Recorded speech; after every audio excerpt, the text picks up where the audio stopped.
পটুয়াখালী জেলার বাউফল উপজেলায় ধুনিয়া ইউনিয়নের মোহাম্মদ হারুনের বিরুদ্ধে হিন্দু পরিবারের জমি দখলের অভিযোগ উঠেছে। চলুন আপনারা বিস্তারিত ভিডিও শুনুন।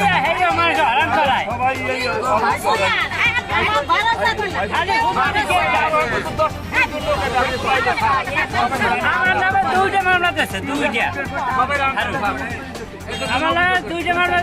জমি রঞ্জন এই আজকে দলের আমার জমি আজকে আমার জমি যেতে গেছে এই রঞ্জন আমার খেতে গেছে অসহ্য ভাষা কইয়া মা বাড়ি সবাই আছে এই প্রচার করে আমার সাথে কথা বলে না, আমার স্বামীর সাথে আর আমার সাথে পাগলের মতো আমরা গভীর সাথে আমরা ওরে নিচে আমার খেতে ডাল তুলতে এমন এক ভাষা কইছে আমরা গভীর সাথে বাড়ি আইতে হইছে হেই হেই কাহিনী ওরে চাই না ওরে এই বাউফল থাকতে পারবে না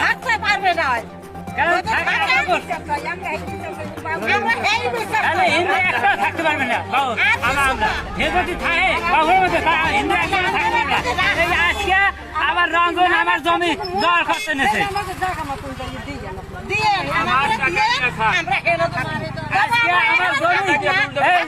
দলিল দিতে গেছে রঞ্জন হারুনের দলিল দেয়।